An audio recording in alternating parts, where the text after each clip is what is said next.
All right, welcome to what I think is probably my favorite, attainable package of speakers for the garage.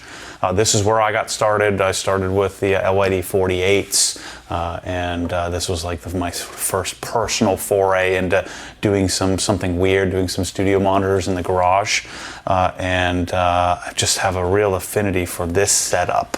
And then obviously if we can add a subwoofer to it, even better. We'll talk about all those, and then we have our source components. I will say before you get too far into this, if you're considering this, you're just seeing this video for the first time, you might want to go check out the individual components like the LYD videos, the core videos, maybe check out some of the other like Dynaudio evokes and emits and stuff like that. So check out some of those videos as well to help guide you on what to choose. So when you're selecting the package, you have a couple of different options. First, you need to select your speaker. And you can do LYD 5s, LYD 8s, LYD 48s. If you have to have LYD 7s, we could special order them for you. But I'm telling you, for an extra, I think it's like an extra $150. Bigger amplifier, better amplifier, and a better frequency response with a bigger woofer. The enclosure is pretty similar in size. So again, we could get the LYD 7s for you. I'm not going to stock those. It just don't make sense to me. These sound better, perform better, have more amplification. So I would do the LYD 8s. LYD 5s to me are your desk speakers. They're hands down, I believe, some of the best desk setup speakers you can do. We'll have some desk videos, or if you can reach out to me, matt@obsessedgarage.com, if you want me to help you set that up. But I just did another one today where I have a third set of LYD 5s. So I have the desk here in the Yarn building. I have a desk over in OGHQ, and I'm just putting a desk together at my house. And so I just bought another set of LYD 5s and another sub 9S in order to work in that system. But in your garage, I would suggest you skip over the LYD 5s. Again, it will work, but the output isn't as great as I would like. You could pair LYD 5s with a really nice subwoofer like a sub 18S. That would work, but it doesn't make sense. If you can swing, $1,000, $2,000, $3,000 for a subwoofer, then let's do LYD 8s. So the system here is so simple, so basic, and that's part of what's so magical about it. So the amplifiers are built into the speaker, right? So let's say that I'm going to do this combination of, let's just simplify this. Let's say I'm going to do the Bluesound Node LYD 8s. 8-inch woofer, 1-inch tweeter, and that's the setup I'm planning to do. So this is a preamp. So this is your source component. This is what it becomes your player for Tidal, Spotify. Also becomes your input device if you were connecting your audio return channel from your TV. This is also where if you're going to connect a subwoofer, you would use the output of this to connect to a subwoofer. And then the amplifier is built into the speakers. So these have a Class D amp. If you're interested in specs and all of that, check out the individual product description or go to the LYD video where we talk specifically about that. Today I want to talk more about the full system setup. And so you have this, 2 wires on each speaker, one for power, one for audio, and that's it. Freaking magical. It's so simple, so basic, and yet there's something beautiful about a studio monitor in the garage. Remember, these are designed to be listened to in a recording studio where you're sitting 1, 2, 3, 4 feet away from the speaker. So these are what we call near field monitors. They're designed to be listened to in an environment that has a lot of acoustic control, but they're also designed to be used in a setting where you're sitting very closely to them. So we're doing the opposite, and we're going to be listening to them from far away, and we're listening to it in an uncontrolled audio environment. And there's just something about sort of repurposing this style of speaker for the garage. It just works so well because your concrete floors, your metal cabinets, your metal car with your windshield, and you have all this glass and metal and concrete and stuff where you have all kinds of first, second, third reflection issues, and yet these perform extremely well even in a really harsh environment. So here's how you would set this up. You take your You take your Bluesound Node, and let's just take one speaker for example.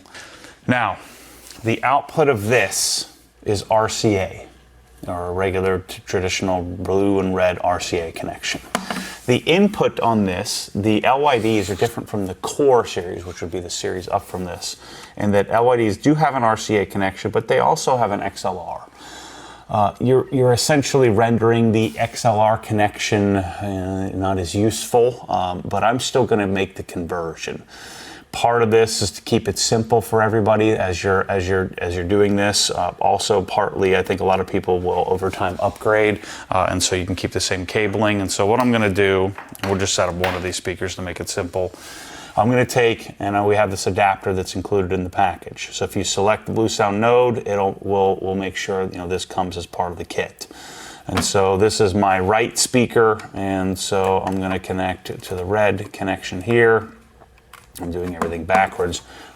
So remember, when you're looking at your speakers, so you guys are looking at me, my right hand is here, your right hand is over there, and so this is the right speaker. So when you're looking at the speaker, the right would be as you're facing it. And so I'm going to take this connection, this XLR connection, and then we're going to provide you a 25-foot XLR cable.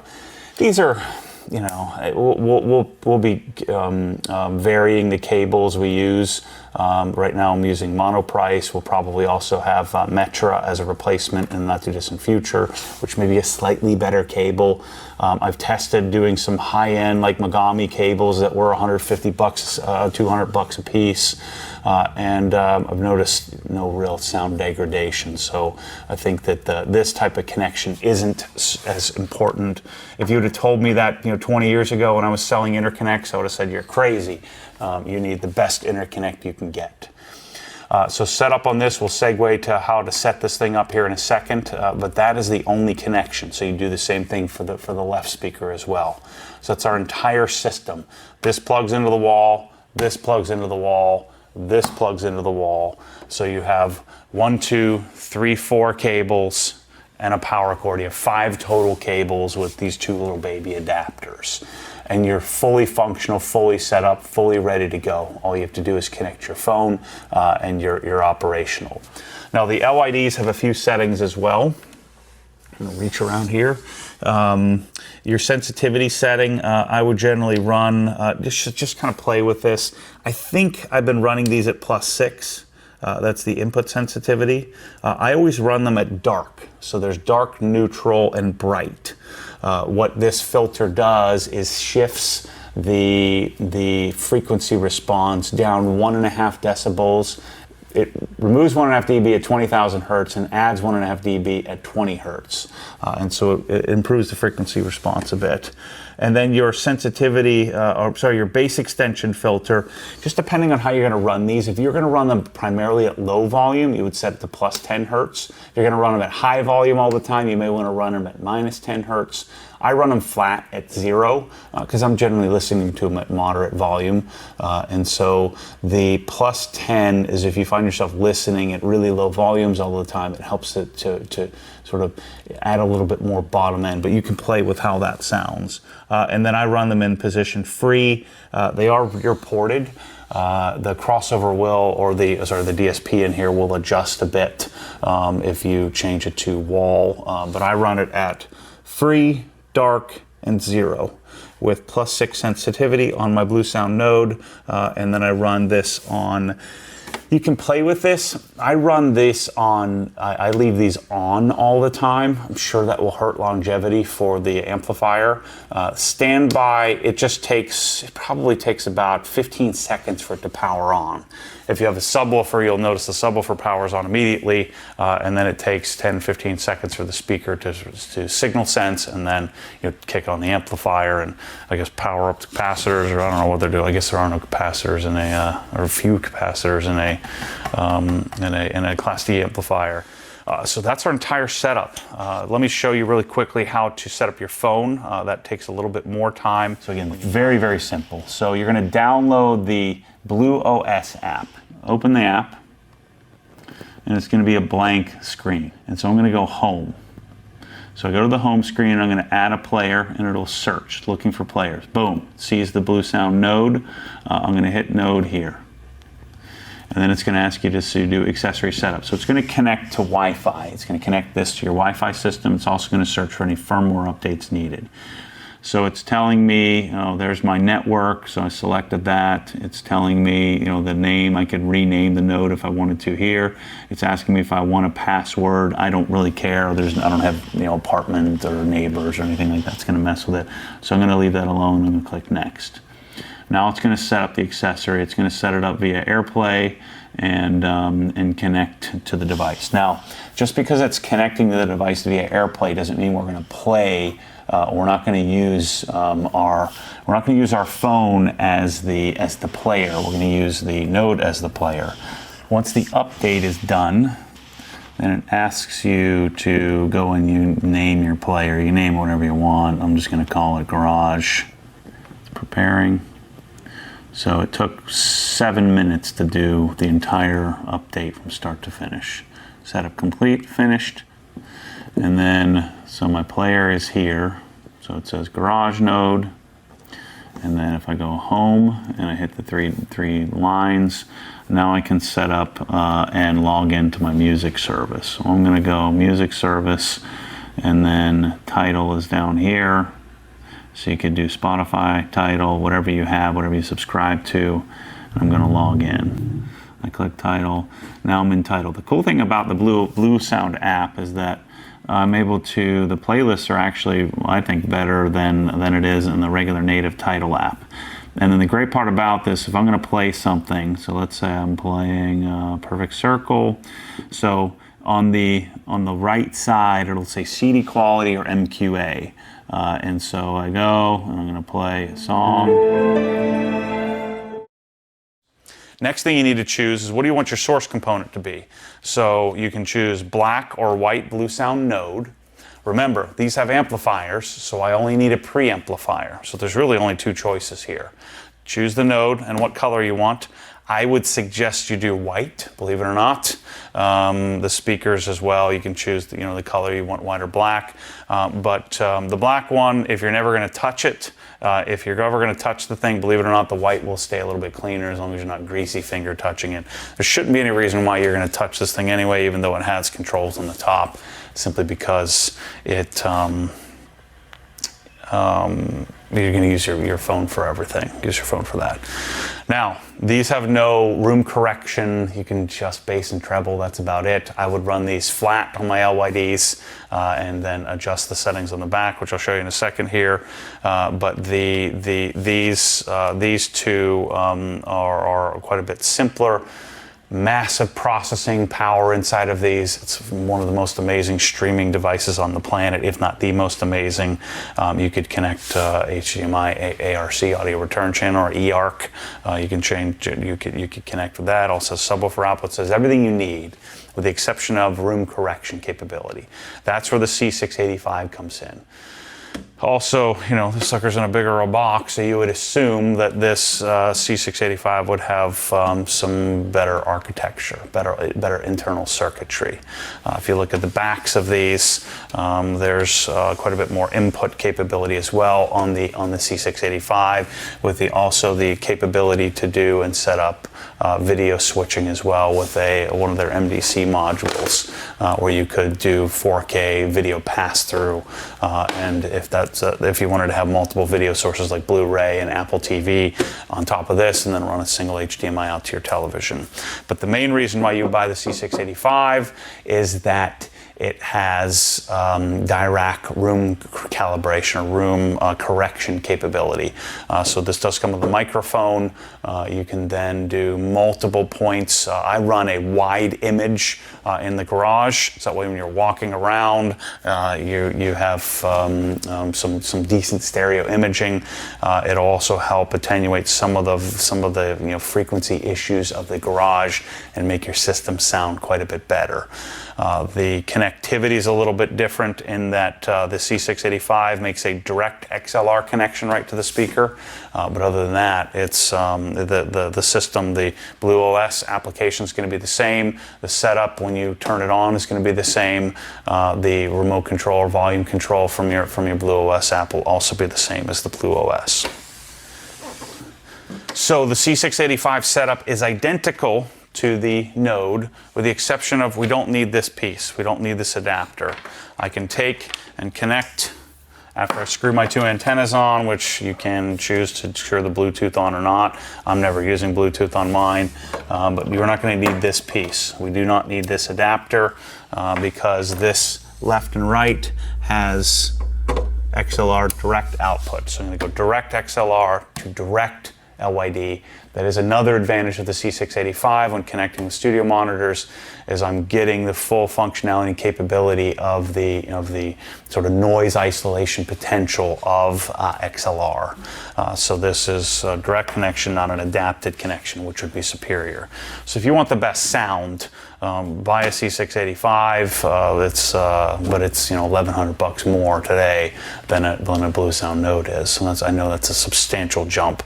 On cores, I'm suggesting almost everybody do C685, unless you can't fit this thing. The Node is also quite a bit more, quite a bit simpler as far as where you can put it, your options, where you can place the thing. So the subwoofer connection on these is the same. They both have a single. They have a where's it at here on the. They have a subwoofer outputs. It's really simple. It's really just a simple Y adapter inside. It's not discrete subwoofer outputs where there's a left and right or a sub 1 and 2. It's really just one subwoofer connection, which you could easily do two subwoofers off a Bluesound Node with a Y adapter as well. So let's talk about add-ons and accessories. You can do subwoofer. I'd highly suggest you choose the subwoofer add-on. I'm hoping in the future to have some other lower end subwoofer options. I was just telling Mike off camera here, I'm telling you that forget all the Dynaudio speakers and the NAD and the Bluesound, all this great stuff that I've discovered from my, I was really chasing like Dynaudio emits and Dynaudio evokes to the garage, and that's when I sort of discovered the idea of doing, LYDs or doing cores, doing the studio monitors. And when I fought and finally convinced through saying some right words to Mick at Dynaudio to convince him, hey, I think I could be a real asset to the Dynaudio team. When I got the catalog, I said, well, I'm going to order one of everything except for the Confidence line, which is 20,000 plus a pair. I'm going to order the subwoofers too, just as a consolation. We order the subwoofers just to see what they're like. And they sat in a box for a little while. And it's the most shocking, most amazing thing that I've discovered. I now have, let's see, I've got a sub 18S in the ARM building over there. I've got two core subs in the ARM building. So I've got three subwoofers there. I've got one sub 6 in my home theater at my house. I've got another sub 6 in my office at my house. I have two sub 6s in my garage at my house. I've got a sub 9S on my desk where we do the podcast, and another sub 9S on my desk at the house that I just put together. So as you can see, I'm absolutely in love. I got rid of my JL sub, all my homemade subs. I got rid of two JL subs, E112 and a Fathom F113. I'm telling you, if you can swing it, do it. The sub 18S is $1,800 today. It's the sort of the sweet spot because the sub 6, which is what you're actually looking at here, the sub 6 and sub 18S are the same subwoofer. But with LYDs, we want the sub 18S. That's the one that we're optioning in the package. And so the only difference is the DSP software, the DSP platform. I have a sub 6 here because I didn't want to go open up another one for this video. But the subwoofer add-on includes what we need, which is our wireless transmitters. You can choose, do you want it to be wired or do you want it to be wireless? If it's wired, we're going to have one of these, and you're going to plug into the left or right input on the subwoofer. Super simple. So I'm going to go subwoofer out, convert it to this.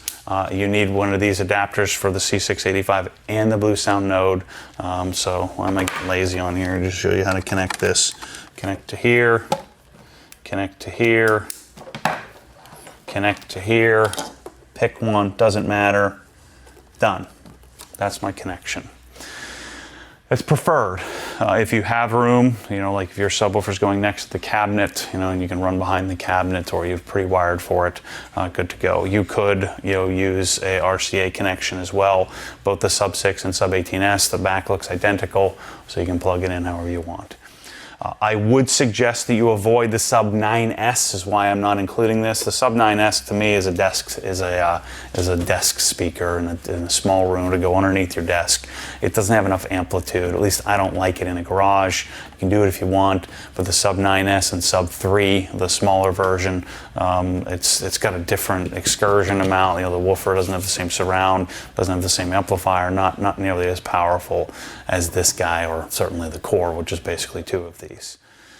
So the other option is to go wireless. If we're going wireless, we have the OSD audio version. The disadvantage to wireless is you're going to lose 2 hertz. So the frequency response of this subwoofer plays down to 16 hertz. This has a frequency response down to 18 hertz. So you are going to lose 2 hertz. I think it's inaudible. I'm running mine wirelessly in my garage, so it's not going to kill you. But this OSD audio system, what we do is we come out of the sub out of either one of these devices, and I'm going to Y adapt. So we include this Y adapter into our transmitter. And then our receiver, this is the subwoofer end. The subwoofer end goes here, like so. And just because I can, it's a lot simpler to connect this. Very few, it's hard to find a short little whip subwoofer connection. So we'll use both our left and right in, like so. These also need to be plugged in, so this will be plugged in. And what I do is I take and tuck this puppy underneath the subwoofer. You can include a little bracket on here where you could mount it. You could screw into your 2400 sub or 1800 sub if you wanted to. I would suggest you not do that, but that's up to you. And you could adapt it like so. So that's the subwoofer add-on option. I hope to have some more lower end. I've been chasing SVS down to see if I can convince them to let me sell their stuff. But I'm hoping to have some other subwoofer add-on options in the $1,000, $600, and $1,500 range instead of only $1,800. Another accessory which you could do if you wanted to wall mount your LYDs, you can. They do sell these. These are sold individually. This is an accessory that you can add on. We're going to be using these brackets in the editing studio for our LYD 48s, so we'll have some photos and stuff of that on the website. But this is an articulating. You can adjust up, down, left, right. They're really solid brackets. The only thing that'll trip you out a little bit, you do have to screw holes, just drill through the bottom of your speaker. So just keep that in mind when you're talking about your $2,000 pair of speakers. You'll be freaking out when you have to drill a hole in it. The last add-on that you can do is video. There's a couple ways you can do video. So we have optical connections. We also have HDMI connections as well. So the video add-on will be a separate product on the site, but we're doing Metra HDMI, which I've been using for a while. Really, really awesome. They're really great. Sort of cheap, generic-looking cables, but HDMI is ones and zeros. If it gets there, you're good to go. As long as you don't have handshaking issues, you should be good.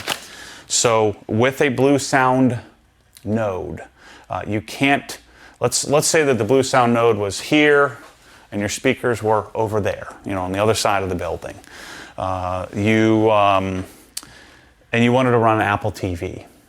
What you would have to do is you'd have to attach the Apple TV to the back of your television, and you'd have to run an HDMI cable back to this. using the audio return channel, and that's how you would get your audio from your smart TV, like let's say you had LG's WebOS or Sony's Android. It would send the signal of when you're playing the Apple TV, it would play it through the TV and send it back to your node, and then you can get your stereo 2.1 surround-ish sound from your pair of speakers.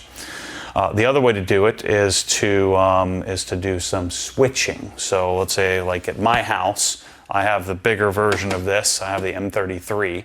I bought one of these modules, put it in here. Apple TV sitting on top here. Take my HDMI cable, I run it in. I run another HDMI cable out to my TV. I'm not using the WebOS on my LG TV, or actually that's the Sony Android. So I'm not using the Android platform on the Sony TV. I'm just using the Apple TV for all streaming. And so the streaming, this sends audio and video into the device out to your TV. So we do have HDMI cables. A third way to do it is you could run optical cable. So I could run a simple optical cable from the back of my TV to either the node or to the C685. The node needs an adapter, so it's a 3.5 millimeter to optical. You have to pick one of those up on Amazon. I haven't found those. None of the companies that I'm working with have that, so I got to get those at some point. But that's the video add-on, pretty simple. If you have questions about adding on things like subwoofers and things like that, hit up support@obsessedgarage.com. The guys are really well versed in this. Again, if you have some really sophisticated audio questions, you want to chat with me, I'm always down to chat audio, matt@obsessedgarage.com. So this package, I think we're going to sell a gazillion of. It is my preferred sort of mid-level system. This is like the Krenzla custom install package, or the Krenzla K1122 portable solution. That's what I think this is. A Bluesound node with a pair of either black or white, pick your color. You can pick whatever color makes sense to you. But a Bluesound node with a pair of LYD, and if you can swing it, LYD 48s on the top of your cabinet is just absolutely incredible. Add a subwoofer to it. So if in a perfect world, LYD 48s, Bluesound node, sub 18S, or two sub 18S, it's getting crazy, but a single sub 18S will change your entire experience in the garage. Absolutely incredible.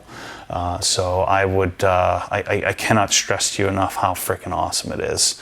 It's one of the things that'll make you smile, one of the things that make a horrible project where you're busting your knuckles and the headers aren't going in, make it so much more enjoyable when you have great audio in the garage. It'll make you feel like the project isn't lasting as long. So thanks for your support. Hit up obsessedgarage.com. We have these packages available, and if it's not in stock, you are able to reserve your spot. We'll gather up and ship you out the things as they show up. So thanks for watching, and appreciate your support. See you on the next one.